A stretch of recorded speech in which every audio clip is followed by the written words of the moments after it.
Hi అండి. Welcome back to my channel. అందరూ ఎలా ఉన్నారు? మేమైతే చాలా బాగున్నామండి.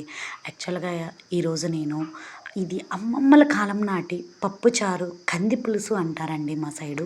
ఇదైతే అన్నంలోకి కానీ, చపాతీలోకి కానీ, దోసలోకి కానీ, ఇడ్లీలోకి కానీ చాలా బావుంటది. అసలు నేనైతే బాగా చాలా ఇష్టంగా తింటాము ఇడ్లీ, కంది పులుసు. అదే కాదండి అన్నంలోకి కూడా చాలా సూపర్ టేస్టీగా అనిపిస్తుంది. ఇడ్లీలోకి చాలామంది సాంబార్ ఇష్టపడతారంటారు కదా! కానీ ఒక్కసారి ఈ కంది పులుసుని ట్రై చేసి చూడండి. ఎంత సూపర్ టేస్టీగా ఉంటదంటే అంత సూపర్ టేస్టీగా ఉంటది. ఒక్కసారి టేస్ట్ చేశారంటే మళ్ళీ మళ్ళీ అదే తినాలనుకుంటారు. దీన్ని ఎలా తయారు చేయాలో చూద్దామా? దీనికోసం 10-12 ఎండుమిర్చి, కందిపప్పు చిన్న గ్లాస్, ఒక టీ గ్లాస్ కందిపప్పు, చింతపండు, కొంచెం పసుపు, ఒక హాఫ్ ఆనియన్ కట్ చేసి వేసుకోండి. పెద్ద సైజు 2 టమాటాలు మాత్రం కట్ చేసి వేసుకోవాలి. అన్నీ కుక్కర్‌లో వేసి మూత పెట్టి ఒక 4-5 విజిల్ రావాలండి. 5 విజిల్లు వచ్చాక చింతపండు పులుసైనా పోసుకోవచ్చు. చింతపండుని తీసాక అలా చింతపండైనా వేసి బాగా పప్పు గుత్తితోటి వెనపాలండి.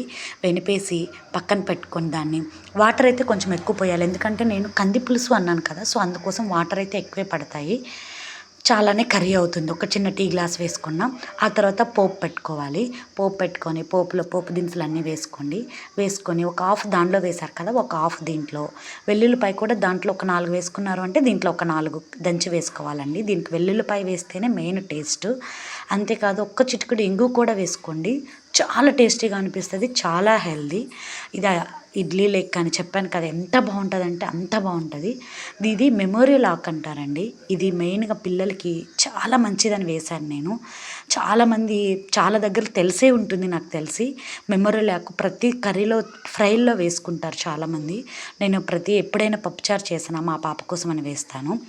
ఇలాగా పోపు బాగా మరిగిచ్చాక ఆ పోపుని కంది పులుసులో వేసేయండి. వేసి ఈ కంది పులుసుని బాగా మరిగిచ్చాలండి. బాగా ఎలాగంటే బబుల్స్ వచ్చేలాగా మరిగిచ్చారంటే కర్రీ పాడవదు. సాయంత్రం వరకు మంచిగా అనిపిస్తుంది. ఇడ్లీలోకి సూపర్ టేస్టీగా ఉంటుంది. ఇలా వేసి బాగా కలబెట్టి మరిగిచ్చాక అంతేనండి. వాటర్ బబుల్స్ వచ్చాయి అంటే మీ టేస్ట్‌కి తగ్గట్టుగా సాల్ట్ వేసుకోండి.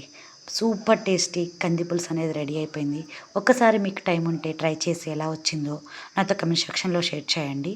నా వీడియోలు నచ్చినట్లయితే లైక్ చేసి సబ్స్క్రైబ్ చేసుకొని మీ ఫ్రెండ్స్‌కి కూడా నా వీడియో షేర్ చేయండి. Thanks for watching.